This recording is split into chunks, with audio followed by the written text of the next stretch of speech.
Hi, this is Eli Ocheltree of the SnoKing Beekeepers Association. This is April 23rd, Thursday, 2026. And this is the first session of 7 to cover the material in the Apprentice Manual for eventual certification by WASBA.org. And I try to make it interesting and not so dry as the book makes it. So I put my bio already out there. It's always important. I put it on the handouts. It's always important to know why someone says something the way they say it about bees. You have to discreetly ask anytime you're trying to get information, you're trying to give information, you're trying to have a conversation about bees. How long have they been doing it? Have they been doing it in this state? Have they lived in this state very long? What's their background? What's their approach to it? Very hands-on. They've been farming for years. They're homesteading. It's just a hobby. They're serious about going into sidelining, or they already are sidelining. And by sidelining, people often mean about 20 hives. You start really it makes a difference in how you're scheduling your time. Other people say, well, sidelining is like 50 hives. 20 would be a handful already, I think. And it's always good to know what people did before. I was a bench research associate after I got my kids raised. I went back to college, got a degree in 2004 in science, and worked actually hands-on on the bench, not medical records types research, but actual test tubes, PCR, mass spec, sequencing, MRI, actually NMRI. We use it on substances, not on people. So it's not like the MRI, not used the same way that it is on people. And I have a couple of Master Beekeeper certificates. The Cornell one is the one I recommend. I'm glad you're taking this course. So welcome very, very much, because this new requirement, this rule change, where absolutely your certification requirements, almost all of them, have to be done after you actually get the date of your certificate when you complete this course. So if all else fails, talk to me and take the test and complete the course if something comes up in the middle of the course, because it starts the 3-year timer going. And it is difficult to get an exemption, especially to get down to 2 years or less. That's difficult. So expect it to take 3 years from the date you get the certificate. If you need an exemption, I can tell you what will probably qualify you for it from what I have seen, but it's not going to be easy to get. There are other major changes coming to the curriculum, but this is the one that really concerns you right now. And I put that in the newsletter. I sent it out. I've been really kind of talking a lot more about it than probably makes sense, but it's a major rule change and it caught a lot of people by surprise. So SnoKing Beekeepers Association is a member club of WASBA.org. And by member club, all we really get is the curriculum. That's actually our only real benefit. Really, a little free advertising in the newsletter or at the annual conference. Otherwise, we're on our own. And the monthly meeting was yesterday, this Wednesday, yesterday. And we have a Facebook discussion page I hope you found. I hope you found on YouTube where the monthly meetings are and where the class recordings will be. And I will send you the unlisted link. And I hope you found that there are 2 different pages on Facebook. People get confused between them. The one at the top is the one you've made it into the discussion group, which is not open to the general public. You have to at least have bees or an interest in bees in Western Washington. And then the other one, I call it the splash page on the lower right, that one is actually just to let people know we exist. We can invite them to the once a month meeting, but no real discussion on there. Oh, except that if you would like to get to the discussion group page, talk to me, or on the splash page, go to groups, click, answer the beekeeping question, and we let you in. We're a little different than some clubs in that we've been very proactive in trying to get information out to beekeepers. I think a lot of clubs have really picked up since COVID, when everyone really went online. So now we're not the only ones to be offering Zoom classes and doing it year round. We're not the only ones to be active in a Facebook group. And not most of the clubs, I think, have some kind of YouTube video presence. We have a channel. You just type in SnoKing Beekeepers to find us. And then we are also trying to set up more and more discussion groups and more meeting at apiaries. Our Granite Falls apiary is not very active. We may be switching to a Lake Stevens location out that way. And then our main one is Maltby, just off 522, Highway 522 between Bothell and Monroe. And we help you through the 4-tier WASBA.org curriculum. Now you've already discovered this, but I put it in every time because you have to keep it in mind. I said you have to ask people why they're telling you what they're telling you in a nice way, get to know them. And then if you're trying to explain something, let them know where you're coming from. Because beekeeping is very experiential. That's another word for anecdotal. It attracts independent thinkers, also known as opinionated. And that can lead to difficulties, but it can be very interesting. If you have 10 beekeepers in a room, you're lucky if you only have 10 or 11 or 12 or however many opinions. And beekeeping is very location specific, but it is occasionally based on research. And if I can help you find that research, I will. By now you have realized after a year of keeping bees that not everything on the internet is true, right? The Tooth Fairy, the Easter Bunny, Santa Claus, not always true. This is a picture of our YouTube channel, just in case you haven't found it. I think the banner is still the same. Just type in SnoKing Beekeepers, you should be able to find us, and our monthly meetings. I thought I had a better slide of that. I don't. There are a lot of places to get your supplies. Mail order is the one that actually is the cheapest, most economical, and pays off in the long run. But there are some brick and mortar stores, ones you can actually walk into. But I do rely a lot on Man Lake, Dadant, Better Bee. Man Lake has the highest volume. Dadant often has a little bit better 8-frame equipment or something specialized. Better Bee is often the first one to come out with something like when Viroxan strips came out and the Noroa birth control for Varroa mites. When that came out, Better Bee, I think they were the first, I think both times, actually had it available for sale. We do try to help you out with the nukes and packages because everybody needs to pick those up. And it would be ideal if they were a lot closer than California or even Eastern Washington or wherever they come from. So we do keep that list on our homepage. If you go to our homepage on our website, SnoKingBeekeepers.org, and this says Nukes and Packages 2023, but we do have the 2026 update on there now. When you do get packages and supplies and such, be careful when you're asking questions, particularly at a brick and mortar store, because you're not talking to a beekeeper all the time. A cashier is not a reliable beekeeping source. They'd be out taking care of the bees, to be honestly truthful, if they were a beekeeper. Do check the shipping and the tax when you are going to buy by mail, and usually a minimum order to get free shipping is about $150, which is not hard to reach, as you have already discovered after 1 year of beekeeping, right? I've been trying to keep up on posting a daily beekeeping tips and trivia and reposting the jokes, one per day for the year. I'm a little behind on the bee tips and trivia. I will get working on that. We also have a calendar up on the site. If you go to the site, you find the tab that says calendar.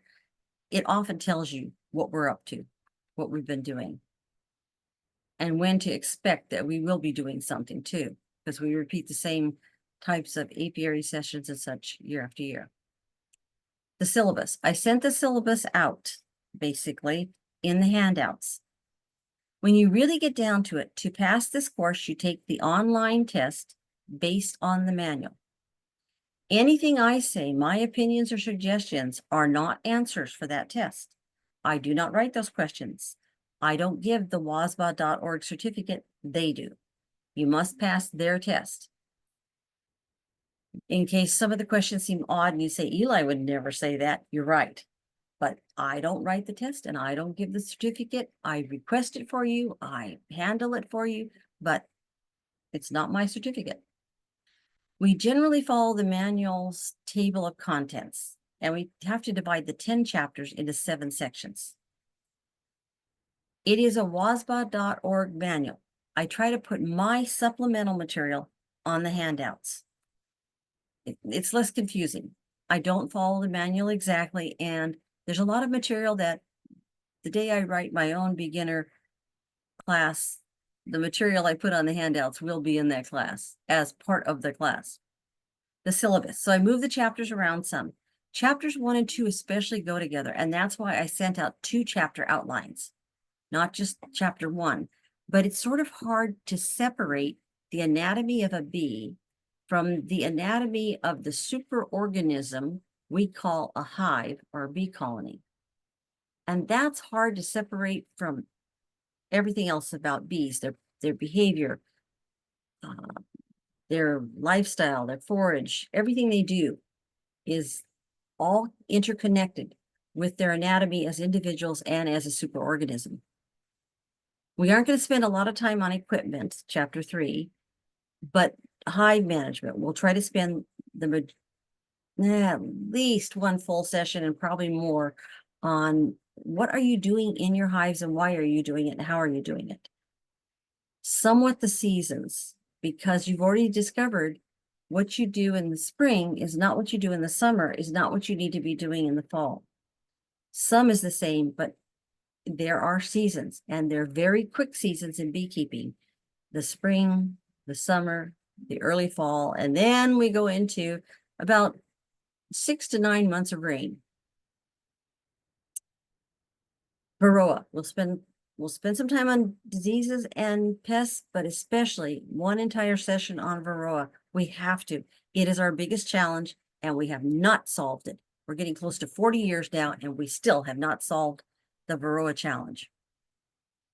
And then we'll go into the forage services and products like the honey and pollen that we hope to get from the bees' forage.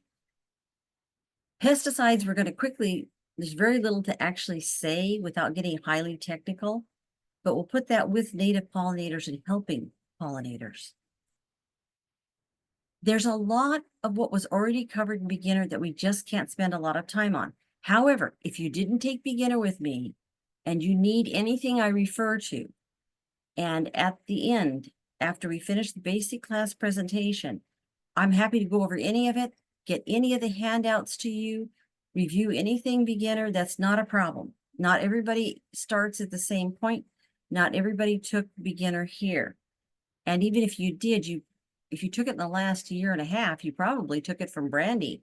And she has a different style, which is great. You get 2 different instructor styles. Some of the handouts may be under files. And when I say files, one of the reasons I like our group discussion page down here in the right-hand corner is you can click on more and get to files. And we try to keep things there. The apiary registration, which I hope everyone did, because they don't care if you do it late. It's just best that you do it. Varroa treatments, Varroa treatment charts, things like that. How to mix up feed, make fondant, whatever.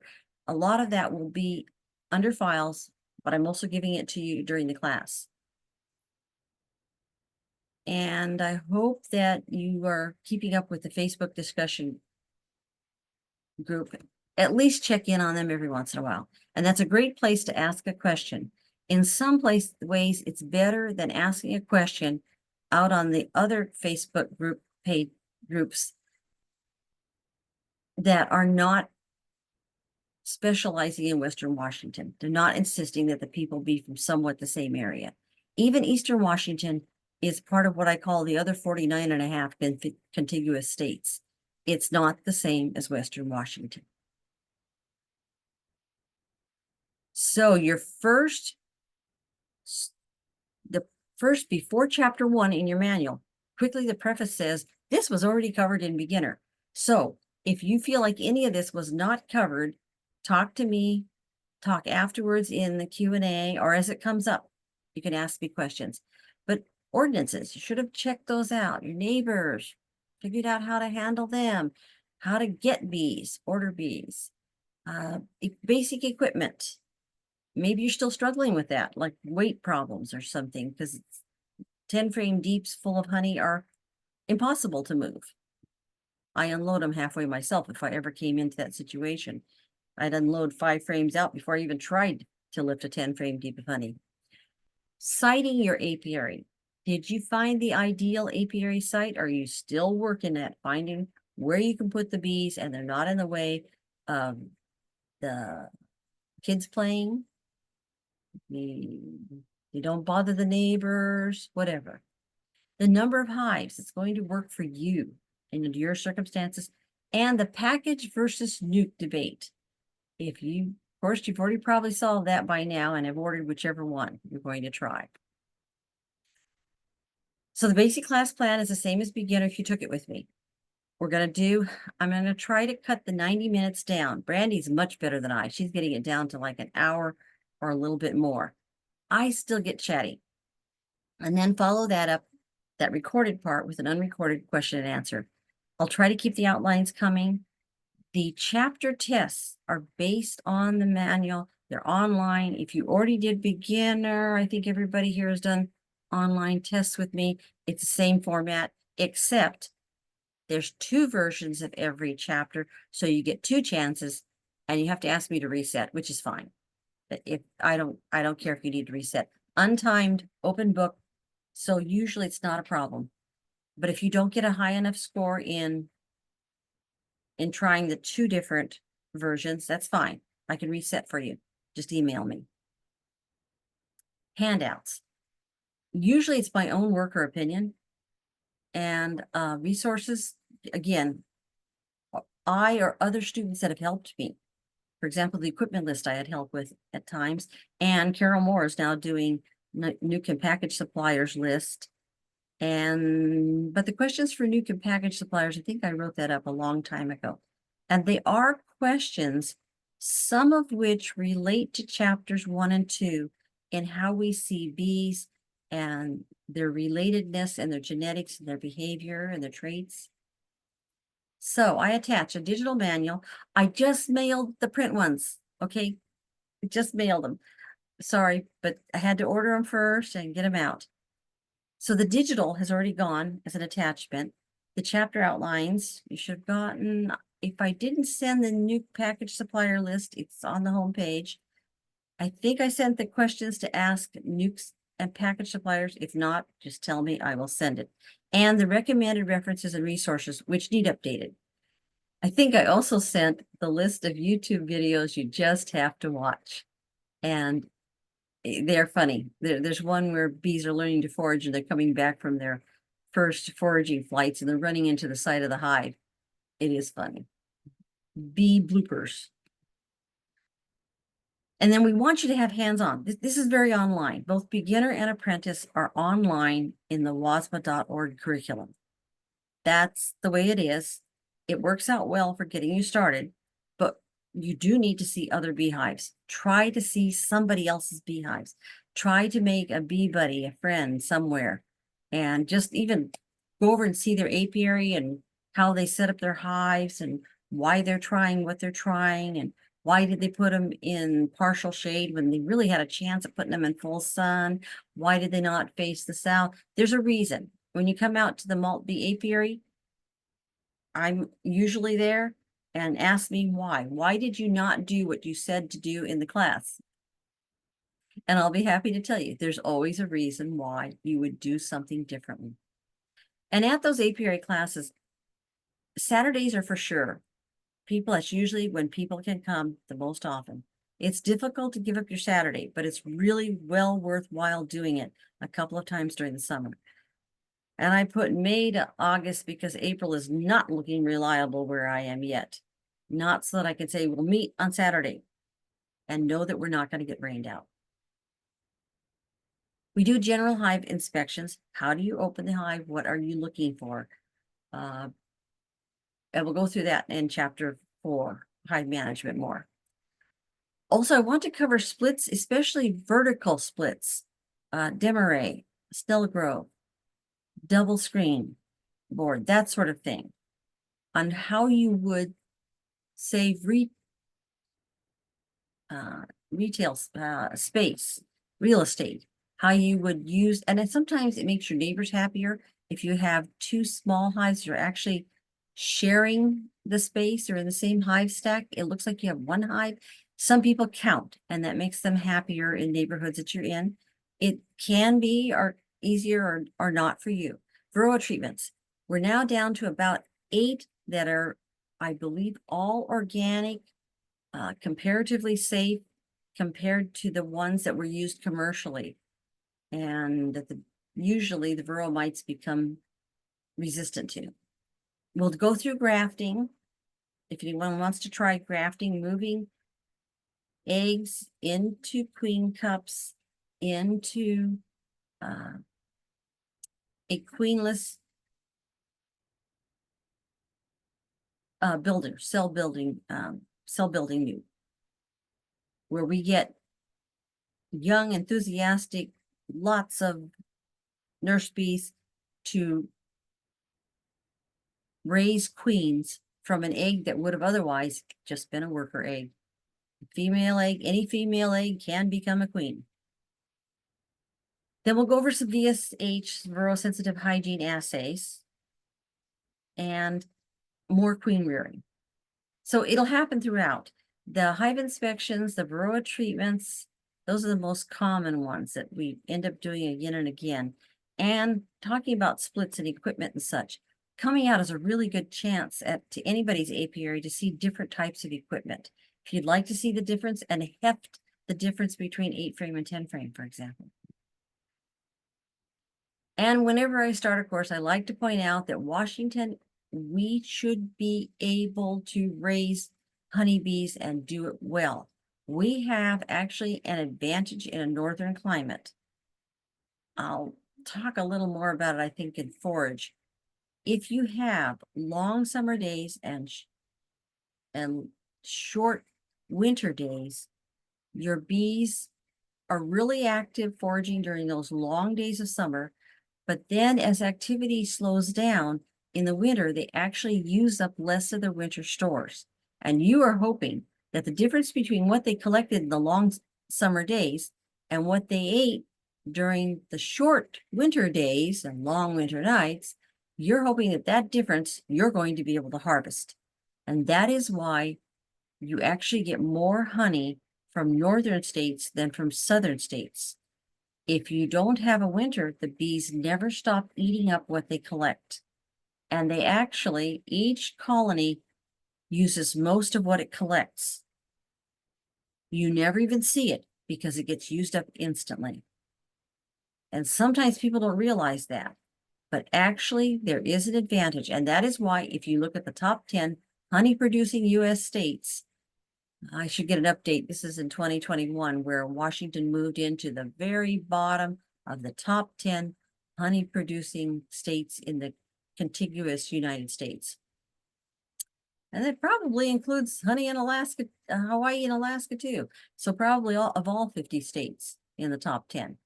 But if you look and you read the names, if you can see it, North Dakota, South Dakota, skip California. California's weird anyway, and Florida and Texas. But then Minnesota, Montana, Michigan, skip Georgia, and then Washington, you realize that half of the top producing states are right up close to the Canadian border, and the world records for amount of honey produced per colony have to be held up here in this aqua light blue area, because they have the long days. Their bees can actually fly the 16 to 17 hours. So actually, they get more honey up there than is even believable. It's measured in the tons. So actually, where your manual wants us to start is with the honeybee. And then it starts talking boring stuff like classification. And you go, oh, no, not this. I took this exam in high school in biology. Do I really have to remember this? And do you remember what your mnemonic was? Everybody had some way they would remember. Kings play chess on flat green sand was mine. And that was KPCOFGS. King, phylum, class, order, family, genus, species. Why do you need to know this? Why do they push this at you in Apprentice? Just to torture you? Just so they can put extra questions on the exam? No, there actually is a reason. It is important that bees are animals. They share some things, even with us. Even our bodies are animal bodies. But they are invertebrates and they are under the phylum Arthropoda. And that means jointed leg, exoskeletons with jointed legs. And under that, they are insects. And honest, I'm going to make this make sense as to why this is important. Insects have compound eyes, antennae, and a three-part body, a head, thorax, and abdomen. Then inside of insects, they have membranous wings, which is what Hymenoptera means. They go through complete metamorphosis, and their antennae have a bend to them. Stop and think about it. You've watched that bent antenna and how the bees use those bent antennae for everything. Every kind of touch and probe and communication and checking to see if the wax is thick enough. They do a lot of things with their antennae. They also smell. I'm sure they can sense heat with them. Then the bees are under the family of those membranous wing hymenopterans. Isn't this great? You can learn all these big words you can impress people with, right? I don't know how you're going to put that in a conversation, I'll be honest. But if you ever can, talking about hymenopterans would clearly show that you are in the elite, right? Because you know what a hymenopteran is. Okay, in the family Apidae, they have 2 pairs of wings, so a total of 4. Relatively long tongues, and they're fuzzy. They have hair on their body, more than wasps and hornets. So this is where they break off from being really looking like wasps and hornets.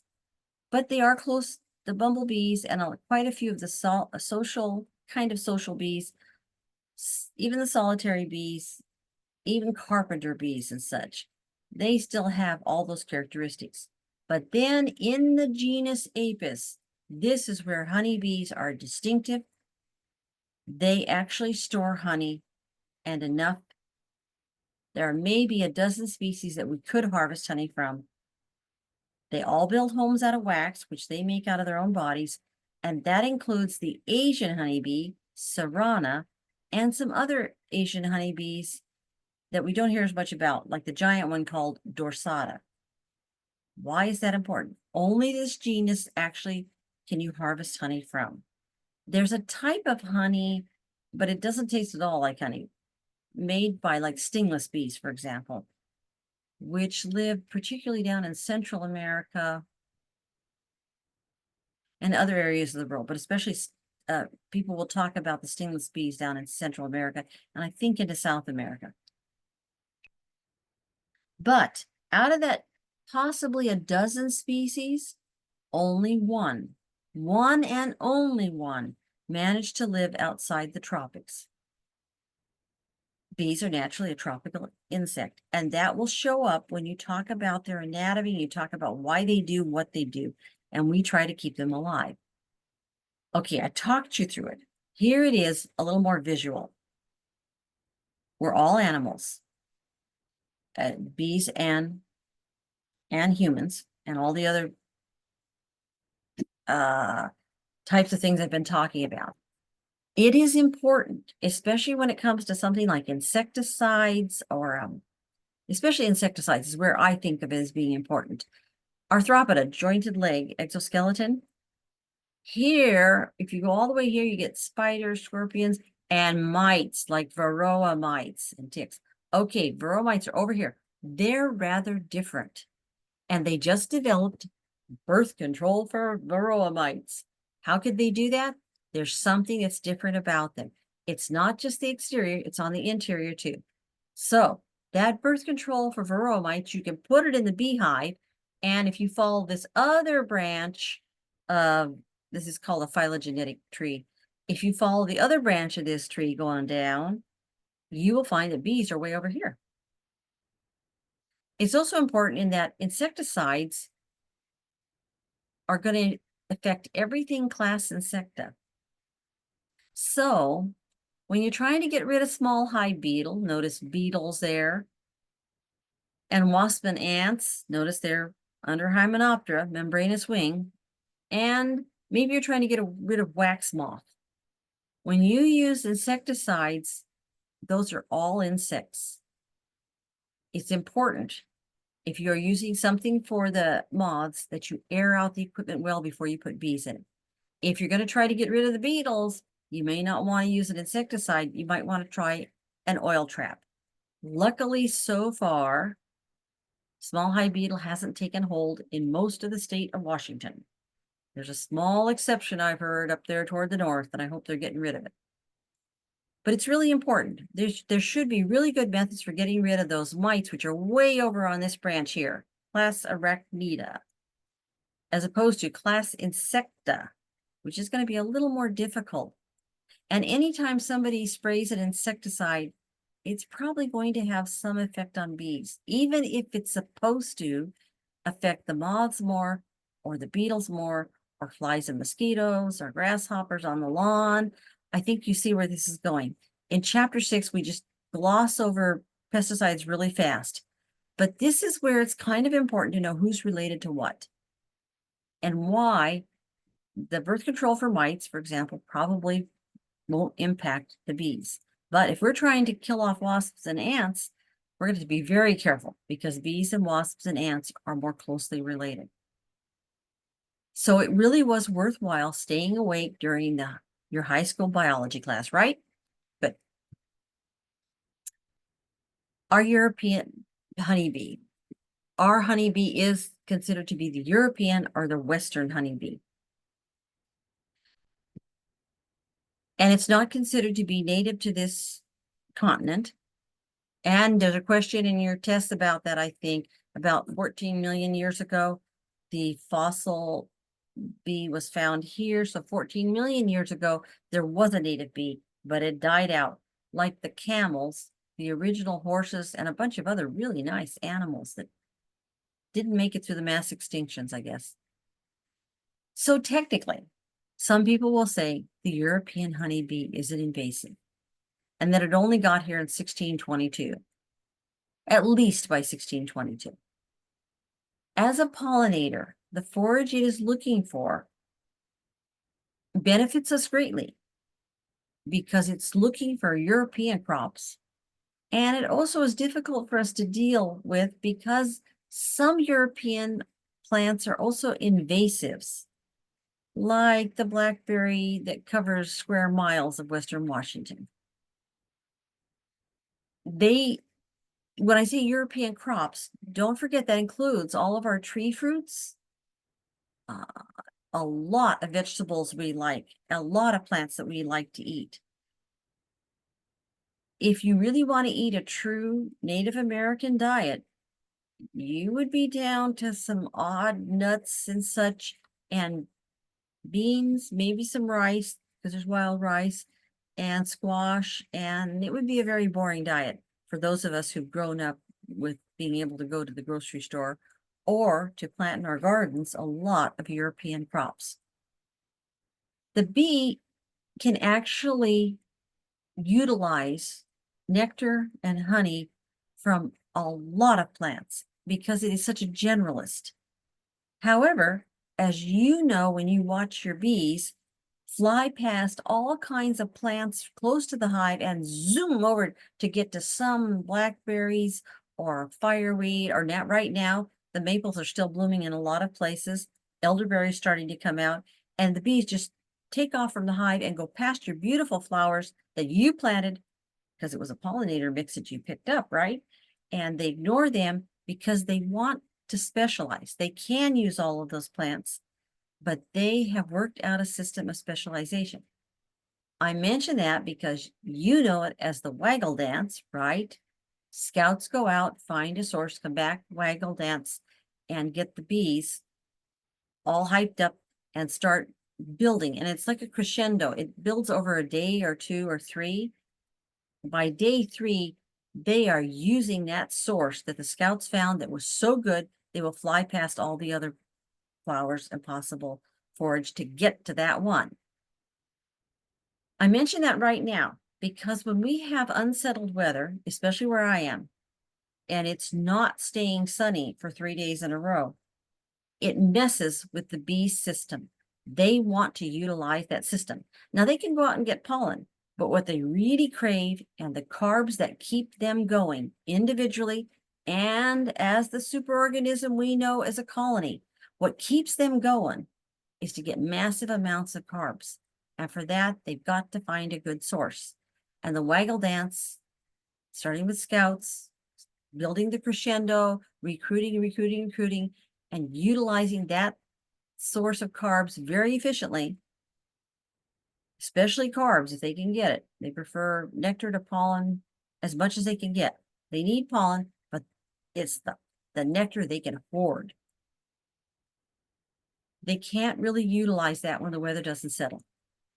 And that is part of the reason why you end up feeding your bees in the spring. So I thought I'd mention that now while I'm talking about they are generalists. They could use a lot of sources, but they really get efficient and can build up their population and produce honey and wax for you when they are allowed to specialize. But they need that day. It's about 3 days crescendo. Their tropical origin. This is where it shows up too. They want to hoard. Their anatomy, if you really look at them, they are a tropical insect. They're cold-blooded to start with. The colony as a whole is warm-blooded. They respond to daylight length and to cold in ways that show you that they are tropical origin. Purebred.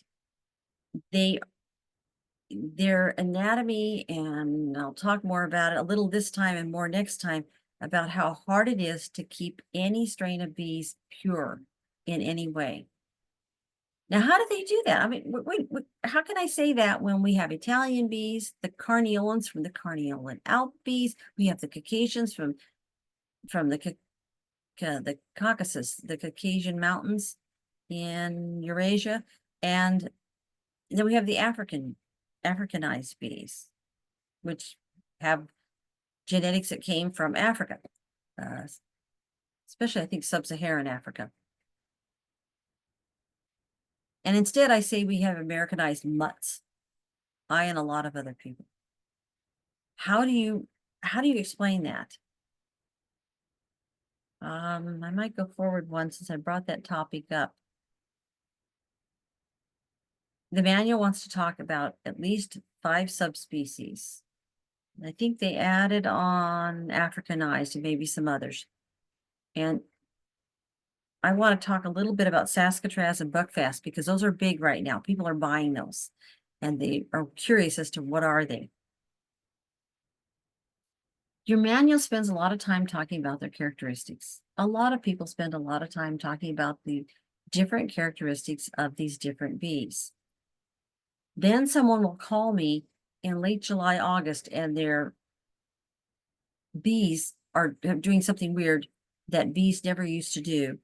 But I know what they're talking about, and it's a characteristic of a certain strain that sometimes shows in these mutts that you're actually buying as nukes and packages.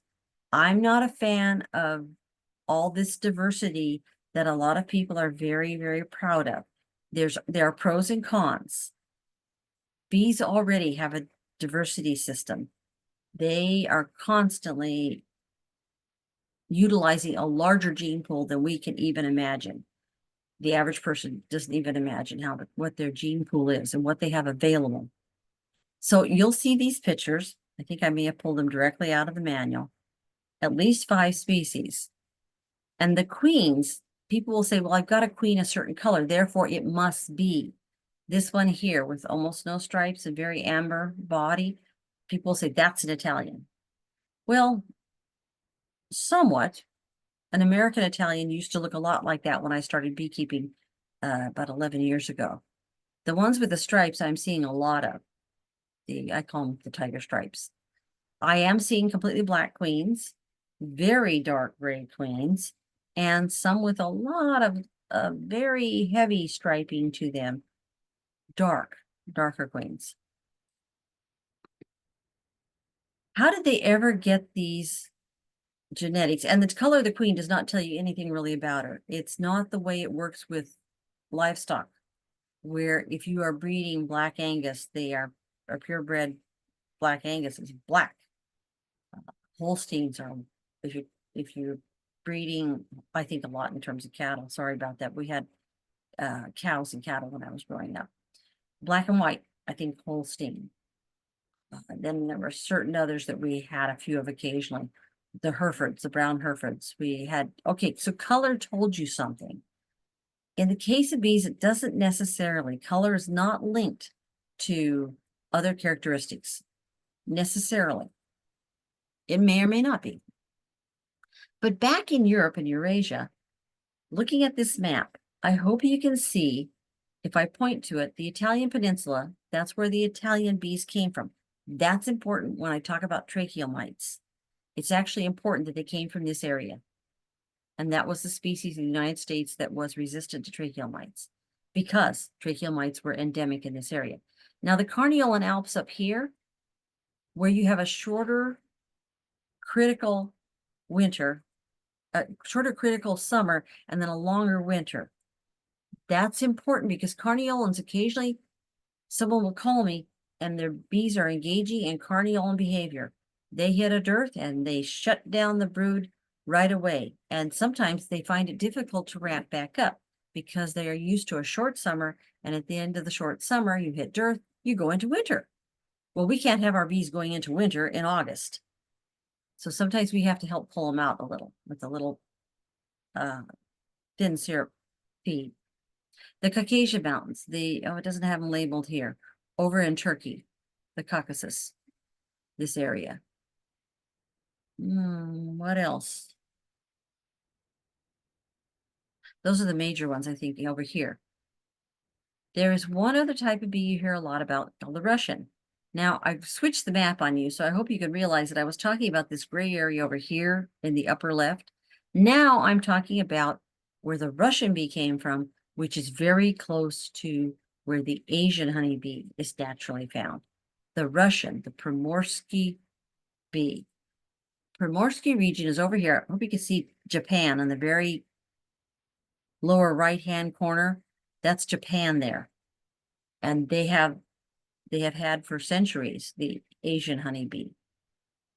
The Asian honeybee evolved with the varroa mite. There was a minor mutation that happened in the varroa mite, and it moved into the Western bees. It has been thought, and there may be some truth to it, that the Russian bees, because they were in such close proximity to the Asian bees, the varroa mites must have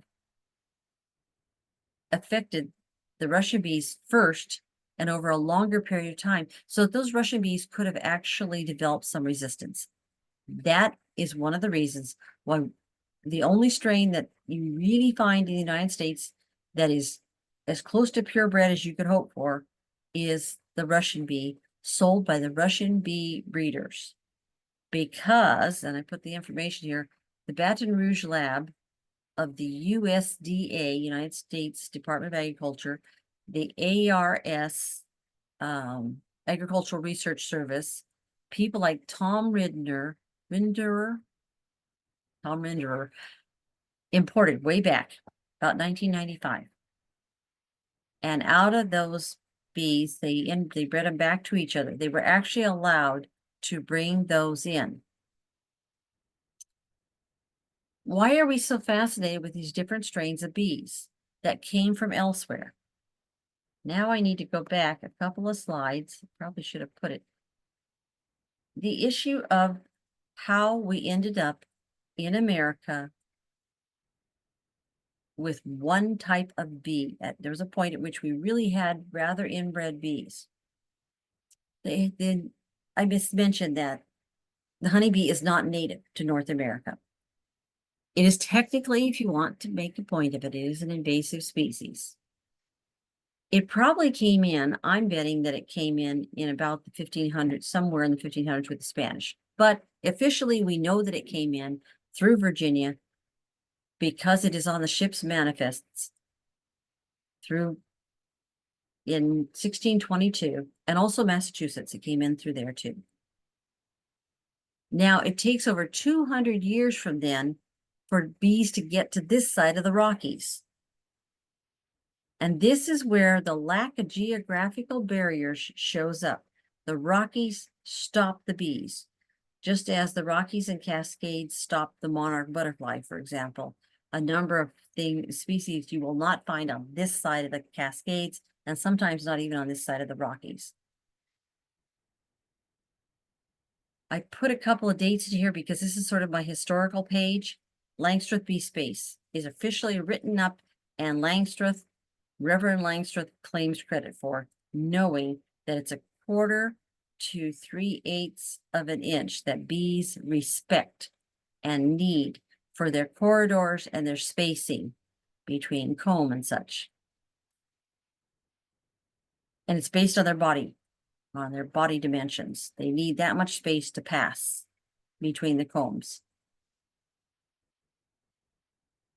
Here's the part of this slide that I came back to, is the 1922 quarantine. A disease hit the honeybees, or something, humongous colony collapse disorder, blamed on the Isle of Wight disease. That's white, W-I-G-H-T, way over in the United Kingdom, that Isle of Wight. And that quarantine here is declared here in America to stop anything from coming in that will bring in those tracheal mites. And up to that point, there had been more bees imported, especially queens from Italy, the Italian queens. All over the United States, they were distributed, and they did very well. They were more resistant to European foul brood, and that was one of the reasons they became very popular. The Isle of Wight disease was actually caused by what finally got here in 1984, Acarapis woodii, which is a mite, a tracheal mite.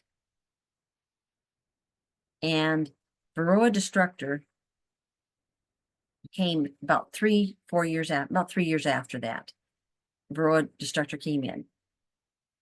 The tracheal mite wiped out, some people say, as high as 2/3 of the hives in the United States. However, some bees with Italian genetics, they say, that was the explanation given, there were survivors. About 1/3 of the hives survived, and they could breed from the survivors. In 1984, the American honeybee industry survived that infestation, that invasion. But in 1987, when Varroa came in, there was no natural resistance. And that to this day has puzzled a lot of people, that there could be natural resistance to the tracheal mite, but not to Varroa. The tracheal mite resistance was through the Italian genetics, apparently, because the tracheal mite was endemic in the Mediterranean area. And that leads partly to the development of the buckfast bee, which is a whole other story. But just in case you get involved with buckfast bees, you're thinking about them, that is actually how they got developed by Brother Adam at Buckfast Abbey. Then after we were still reeling from the Varroa mites, the Africanized bees are crossing the border, coming through Texas. And it always seems like it's one thing after another. And in 2008, the colony collapse disorder occurs, and it's thought that Nosema cerani, which came to the United States from Apis cerana, the eastern honeybee again, just as Varroa came originally from the eastern honeybee. Again, this is a Nosema, a different form than the Nosema that had been seen before that. They think it was here for a while and it was spreading, and when other things happened, then the bee colonies succumbed to it. Okay, back to where I was. I was just explaining that that was why the Russian honeybee was considered, okay, it developed in close proximity to the eastern honeybee, so it should have some resistance. It should have. And some people say that actually has been happening. In all of these, in all of this, all the bees are still honeybees. And honeybees, among all the thousands of different types of bees there are in the world, and in the last couple of chapters, when you talk about native pollinators, it will talk about how many thousands of species of bees there are. And it varies depending on who you're talking to. And whether you're talking about what you find in Washington, the state of Washington, in the United States, in North America, or throughout the world. How many native bees are there?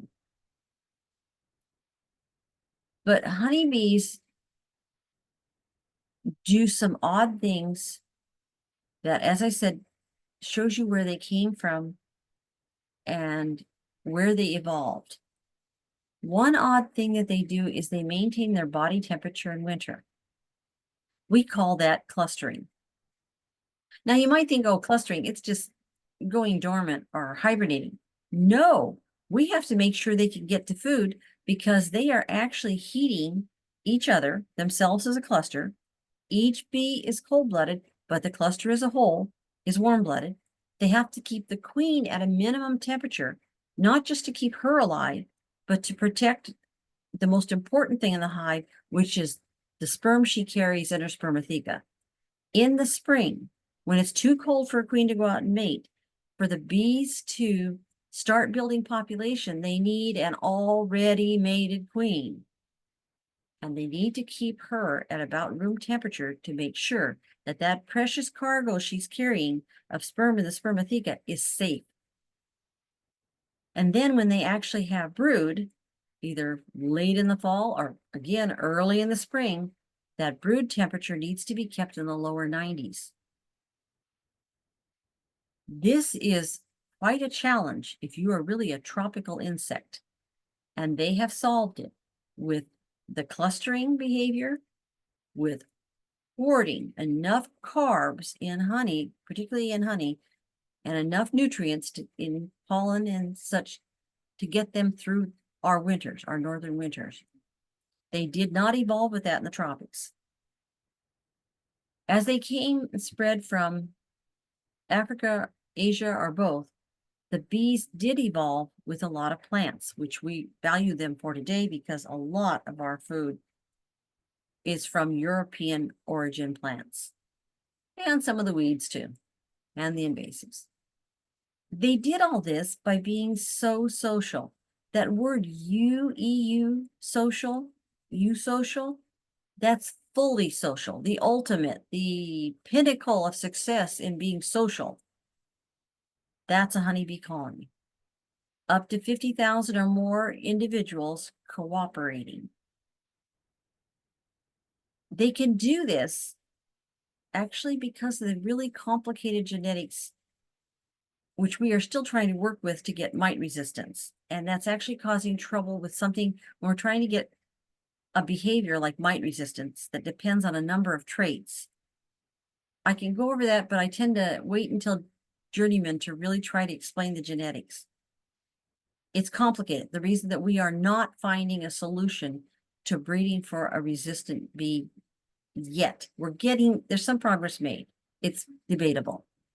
Artificial insemination is part of the way to hurry that up by not letting the queen choose her mates, but simply inseminating her with the sperm of the drones we have selected as her mates. We can jump ahead 1 point. To a certain extent, it's not a perfect system. Honeybees are also unique in that they can make their own building material. They actually excrete the wax out of their bodies. They are the only insect that instead of we just eat them or their larvae, they actually make a food which we steal and eat. That's very unusual. On the test, and for your own benefit, you need to know eusocial characteristics. I said you means the ultimate, the pinnacle, truly social. A lot of animals meet the first of these 4 conditions that you see on the slide. Living together in a group. Hey, you got herds of stuff, you know, lots of animals find a benefit from living in a group. But fewer of them engage in cooperative brood care. Well, the bumblebees do that, for example. Ants, there's, you know, even to a certain extent, a lot of animals, there's some kind of cooperation about the brood care. Then overlapping the generations. That's one that bees don't have a long life, but they can overlap all the different generations simultaneously and all the different age groups, the egg, the larvae, the adults, young adults, older adults, aging adults, and then there's a carrying on from generation to generation. They can build a colony. They can build the hive, build up the wax comb and such. And to do this and be efficient at it, truly eusocial, there must be the reproductive division of labor, not just dividing all of the job types, all the work that needs to be done in the hive, but the reproductive part, and letting only drones and queens, oops, I'm sorry, I'm in the wrong direction. Only queens and drones do that. So your book is kind of dry, but I'd like you to really take some time at what eusocial, look at what eusocial means, because the one bee out of the family Apidae, out of the genus Apis, and there were like 20 different harvestable honeybees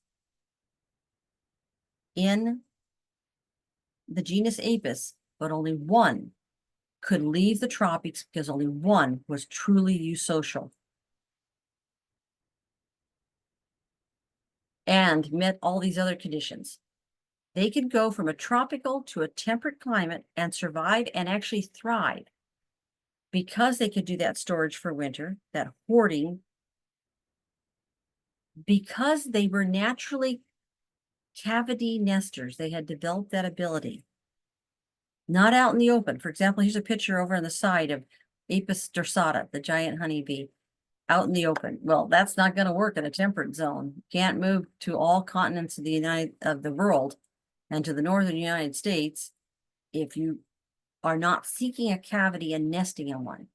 The clustering behavior, being able to share heat, create heat, be a warm-bodied superorganism, even though every one of you is cold-blooded. Then they took all this efficiency even further, and on their honeycomb, they didn't do just one comb. For example, dorsata here, shown on the tree branches, is a single comb. They did multiple combs, got very efficient with it, came up with this football, soccer ball sized shape to the brood nest, which is actually the most efficient in terms of thermal characteristics, and also allows them to separate cells and combs by the purposes they use it for.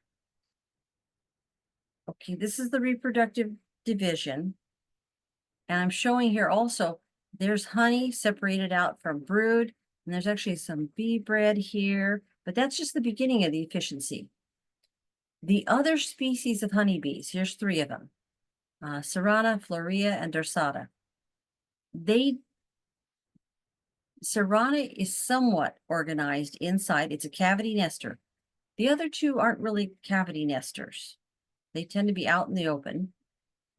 Here's the relative sizes, just so you can see they are bees. You look at them and you say, yes, those are bees. They have the characteristics. And every once in a while, I had to put this in. This is a really neat set of pictures that someone sent me. They sent it to me too late to be able to help save the bees, but it was probably one of those rainy seasons, and a huge swarm took off, and it landed under a roof overhang, and the rain was really probably didn't let up and didn't let up, and the bees just gave up and stayed there and started building comb. And during the season, on the left-hand side, the lady took a wonderful picture of all those bees, but she waited until late fall, winter, to ask if we could come save them. And I said, it's too late. And that's how much comb they had built. But one of the reasons they could do that, even out in the open, and last until winter, but not through winter, was because they don't build comb the way these do. I showed you those other honeybee species. They're the genus Apis. They do make honey, harvestable honey, but look at these brood patterns. If you saw these in your hive, you would go, oh no, something's really wrong. Yeah, there's a lot of brood, but it's all scattered around. It's not all the same age together, and the food is scattered in between, and oh, this is a mess. My bees are really sick, right? You'd be in panic mode if you saw this in your brood nest. But this is the way in the tropics you can live, and it's actually okay in the tropics, because why not have the food scattered here and there, the snacks?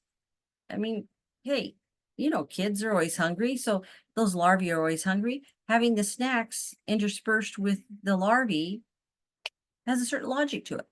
Not if you're trying to live in the northern temperate zones.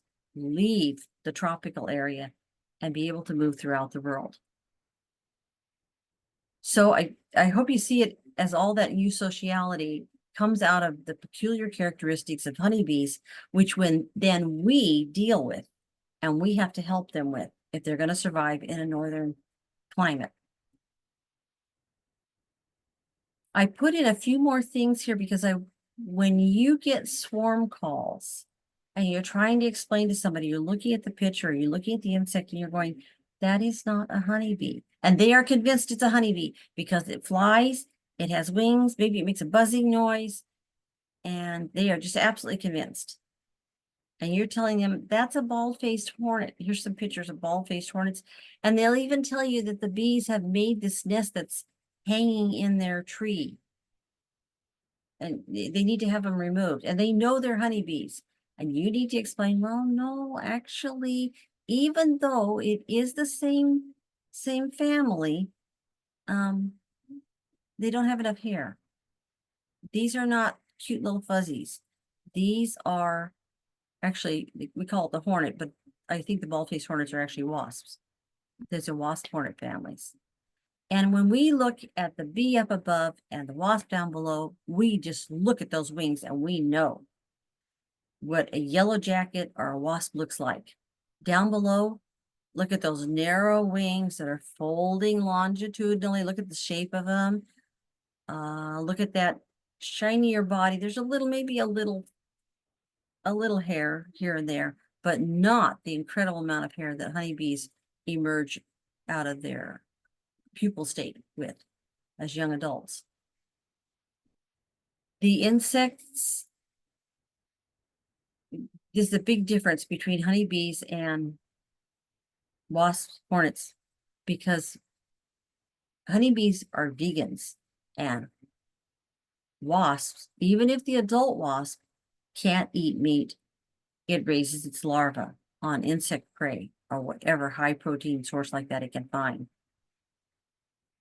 The nests, we already said honeybees make their own nest, their own building material, wax, not the wood fibers as in that nest I showed just previously.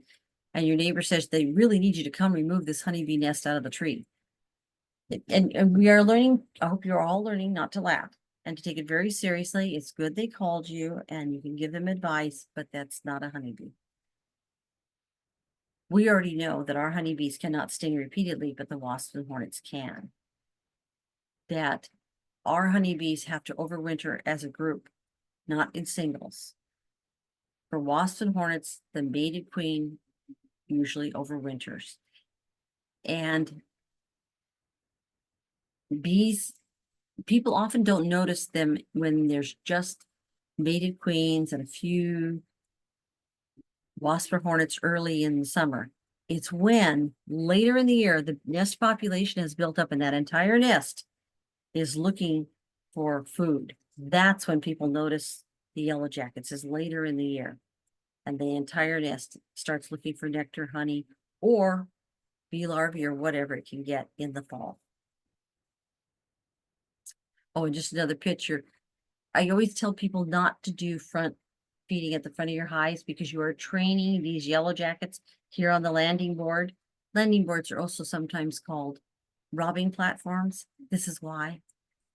And you're training, even if it's just water, you're training them, yellow jackets, hornets, to come in and start visiting the front of your hive all the time and learning how to get past the guards to get to the water. And sometimes people even put syrup in these front feeders, the Boardman feeders. That kind of gets them coming. And then when they're coming, maybe they start scavenging dead bees out in front of the hives. And then before you know it, they're entering the hives and going for live bees. And the larvae are especially tasty. So I've talked all about those anatomical differences because by now you're having an awareness of what is a bee, and that helps you do what is called qualifying swarms. You get a lot of requests. Please do not rush out to collect swarms until you ask for a picture. Almost everyone can text one, or their friend has a phone and can text it to you. Take the picture, click a pic, as my son likes to say, and send it. And you can ask, what do they look like? You can ask how many though, to somebody who doesn't know yet that there's tens of thousands of bees inside of a single hive. 50, 100 looks like a lot. How many are entering and leaving on a sunny day at one time? Do they see a beeline? Of course, wasps can make a pretty good beeline. And then what are the bees, or they think of their bees, entering and leaving? And if it's that visible nest, visible paper nest, nope, not bees. If they're going in the ground, almost never, I say almost never honeybees. A birdhouse, honeybees won't fit in there. How long have they been there and what are they doing? And then you get to politely, as a good bee ambassador, explain the annual life cycle of almost all bees, hive bees versus all the other bees and wasps and hornets. Your book, I think, shows these pictures.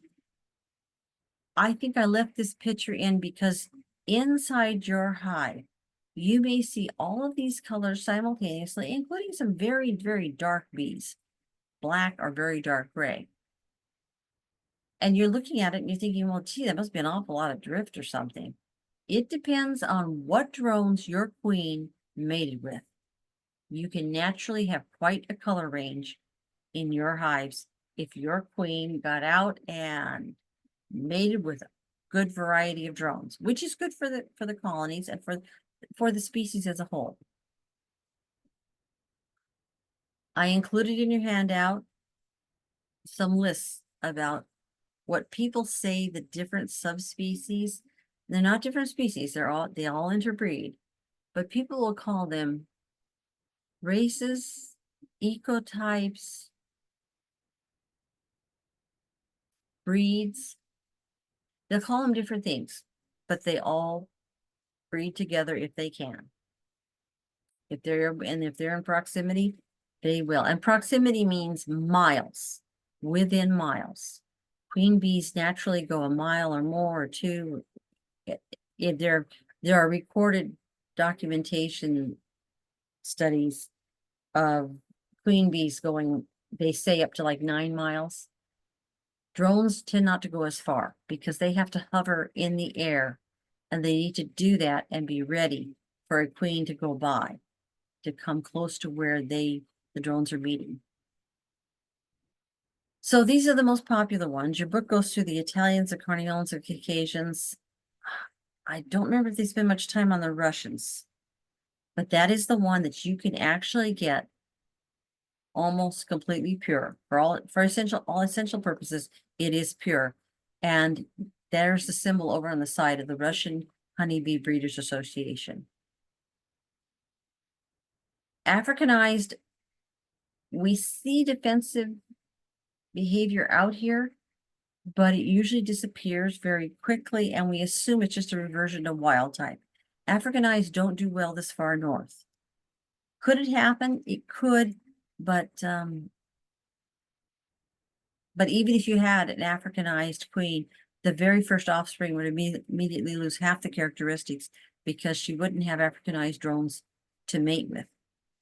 If in fact you did somehow get an Africanized queen up here.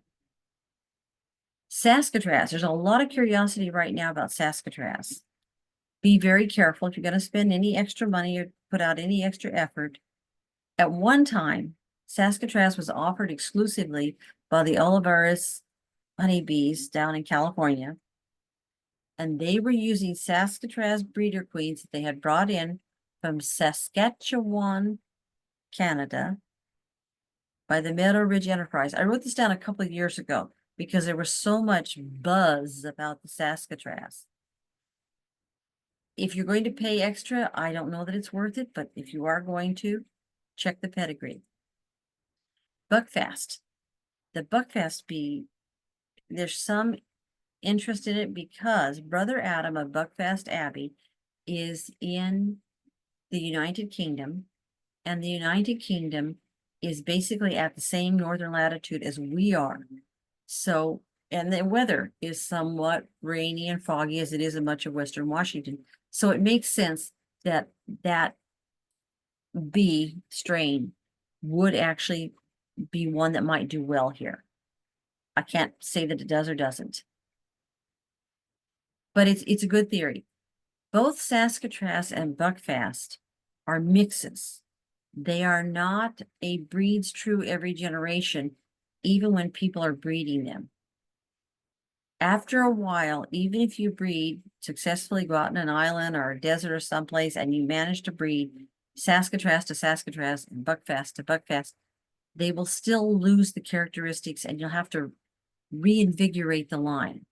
So it's still not as simple as you've got a purebred. You're buying hybrids, mixes. I included this, exactly this, I think, in your handouts. Here's the pros and cons of the Italian honeybee. You read through it, okay, might be true, might be true, might be true. And it depends somewhat on whether or not you have purebred what they are calling the Italian honeybee. This particular chart, where it says light-colored worker, dark queen, I don't understand that. That's the opposite of what we bred for in the United States. There are two types of Italian. When people are talking about Italian honeybees, there is the one that they developed here. They brought in Italian queens before the quarantine in 1922, which quarantine I did not mention has never been lifted. Only for research purposes are you allowed to bring in something like the Russian honeybees that were brought in 1995. So that quarantine is still in effect. So how do we end up with different strains? Well, places like WSU, Washington State University, brought in liquid nitrogen frozen semen that was collected back in the areas of Europe where they could find the drones for each geographically separated strain. And then they've got them here, and we've got mixed up genetics now, which may or may not be good. You could argue both ways on it. Genetics is a much more interesting topic than just a quick once over. It's actually a fascinating topic. But this is one person's take on the pros and cons of the Italian honeybee. Well, then here's one person's take, and this is opinion. This is not, as far as I know, what you really could say is research-based, and someone has gotten data on it. But it's a really nice overview of the top 4 here that we hear a lot about: Italian, Carniolan, Caucasian, Russian. Where they came from, as I was pointing out on the map, the Boot, the Apennine Peninsula of Italy. Then up in the Carniolan Alps. It says Southern Austrian, it's north of Italy, basically. The Caucasian, between the Black and the Caspian Seas. That area is called the Caucasus of Europe. And the Russians are not from where you would think, but from over by Japan, the Primorsky region. These characteristics, you can use them as sales points. One that I have found that really confuses people is the overwintering characteristic. Somebody will say, oh, this one's really good at overwintering because, like Carniolan bees, okay, column 2, is supposed to be very good at overwintering. Well, yes and no. How does it overwinter? It overwinters in a smaller size population. It broods down earlier. If it detects the dirt, that to it means the end of summer. It hesitates to come out until the weather warms up. And it can survive on less store, so it needs less honey stored because it is a smaller size colony on average that overwinters. That is what they mean by overwintering is good in a Carniolan strain. Is that necessarily good for in our area where we have long, drippy winters? The fall runs into this, winter runs into the spring. What are those Carniolans going to do? Are they going to brood up fast? It says that once they do build up, they build up rapidly. Well, maybe. But I have seen people be very disappointed in what is actually Carniolan behavior. They didn't understand what overwintering well meant. And I think beekeeping management, the management of any individual beekeeper, is probably more important. I actually think that I should stop here. I'm almost to 8 o'clock. I've talked an incredible amount. I'm sorry, but I just can't get enough information in. Let's pick up with queen mating and how the bee works really hard to make sure that the queen does not mate. A virgin queen goes out, she does not mate with her siblings. She doesn't mate with the hives closest to her, in theory. Now, there's obviously important exceptions to that. And then how the genetics are crazy. And I always have to simplify this because I love talking genetics. But I think I'd better stop there because you've all been very patient. That's an hour and 20 minutes at least of talking. Thanks a lot. Let me stop this recording, and we're just going to kind of find that chapters 1 and 2 kind of mesh together.